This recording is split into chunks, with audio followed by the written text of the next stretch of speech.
시간 다 함께 사도신경을 고백함으로 9월 6일 새벽 기도회를 하나님께 올려드리도록 하겠습니다.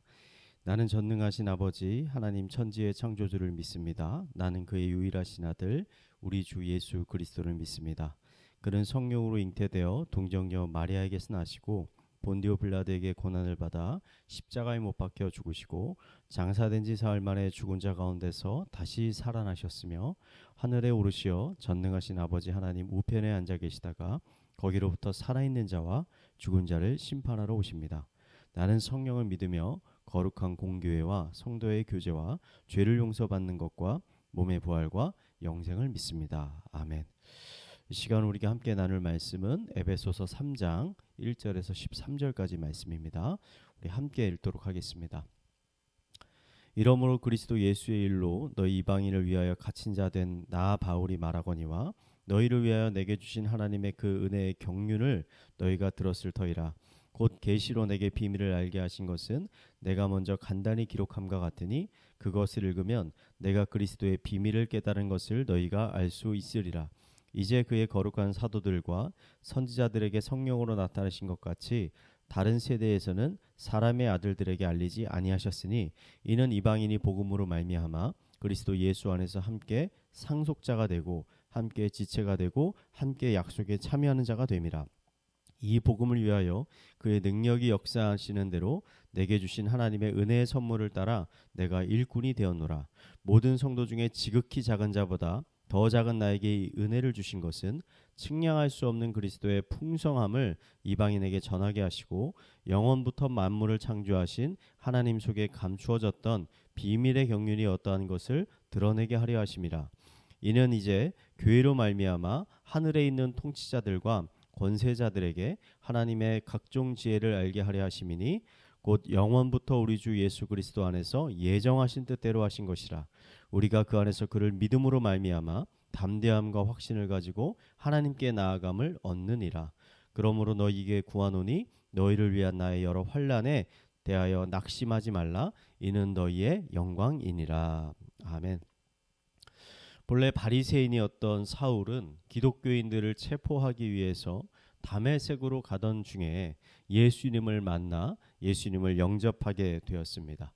바울은 예수님께서 자신을 찾아오시고 또 자신을 선택하여 주신 것은 단순히 자신을 구원하기 위해서만이 아니라 그에게 중요한 사역을 맡기기 위함이었다고 고백합니다. 바울은 에베소서 3장 8절에서 9절에서 자신에게 맡겨진 그 사역이 그 사명이 무엇인지를 다음과 같이 밝히고 있습니다. 모든 성도 중에 지극히 작은 자보다 더 작은 자에게 이 은혜를 주신 것은 측량할 수 없는 그리스도의 풍성함을 이방인들에게 전하게 하시고 영원부터 만물을 창조하신 하나님 속에 감추어졌던 비밀의 경륜이 어떠한 것을 드러내게 하려 하심이라. 바울에게 주어진 첫 번째 사역은 이방인들에게 그리스도의 풍성함이 무엇인지를 전하는 것입니다. 그리스도의 풍성함이라는 것은 우리들의 죄를 위해서 십자가에 달려 돌아가셨을 뿐만 아니라 이제는 부활 승천하셔서 하나님의 영광스러운 보좌 옆에 앉으셔서 우리를 위해서 여전히 중보하고 계시는 예수 그리스도의 풍성한 은혜와 사랑을 의미하는 것입니다. 바울에게 주어진 두 번째 사역은 영원부터 만물을 창조하신 하나님 속에 감추어졌던 비밀의 경륜이 어떠한 것인지를 드러내는 것입니다. 바울이 말하는 비밀의 경륜이라는 것은 사람의 의로움이나 노력으로 인해 그 사람이 의로운 사람이 되거나 혹은 구원을 얻게 되는 것이 아니라 하나님이 주시는 십자가의 은혜를 통해서 구원을 얻게 되는 하나님의 놀라운 지혜의 계획을 의미하는 것입니다. 바울이 전한 복음을 들은 대다수의 사람들은 에베소 사람들은 모두 이방인들이었습니다. 그들은 이미 모두 신앙을 가지고 있었습니다. 신앙을 가지고 있되 이 세상의 진정한 창조주의자 통치자 대신 여호와 하나님을 믿고 있는 것이 아니라 돌과 나무와 철과 구리로 만든 헛된 우상들을 믿고 있었습니다. 이방인들은 자신들이 이 우상들에게 더 많은 제물을 바치고 더 많은 헌신과 희생을 하면 자신들이 복을 받고 구원을 얻을 수 있을 것이라고 생각하였습니다. 바울은 이런 에베소 사람들을 향해 하나님의 놀라운 비밀의 경륜이 무엇인지를 전하였습니다. 현대 기독교인들은 이 비밀의 경륜을 다른 말로 복음이라고 부릅니다. 복음은 본래 창세전부터 감추어졌던 하나님의 놀라운 은혜요 지혜였습니다. 바울은 로마서 1장 16절에서 자신은 이런 복음을 부끄러워하지 않는다라고 고백합니다. 그러므로 이러한 복음을 믿고 듣고 고백하는 우리들도 바울과 같이 우리가 알고 있는 이 복음을 자랑스러워해야 할 뿐만 아니라 또 다른 사람들에게 그 복음을 자랑해야 하는 것입니다. 복음이 자랑스러운 이유는 복음이야말로 인간을 구원하시는 하나님의 최고의 방법이기 때문입니다. 바울은 복음이 하나님이 어느 날 갑자기 즉흥적으로 갑자기 계획하신 것이 아니라 창세 전부터 이미 하나님께서 복음을 준비하고 계획하셨다라고 고백하고 있습니다. 복음은 온 우주의 창조주이시자 지혜의 원천이신 하나님께서 계획하신 가장 좋은 그리고 가장 위대한 구원의 방법인 것입니다. 그러므로 우리들은 복음을 전하면서 우리가 지금 전하고 있는 이 복음이야말로 사람을 구원할 수 있는 유일한 방법이고 또 최고의 방법이라는 사실을 믿어야 할 것입니다. 우리가 안에 있는 이러한 믿음이 없다면 우리들은 결코 복음을 자신 있게 또 담대하게 전하지 못할 것입니다.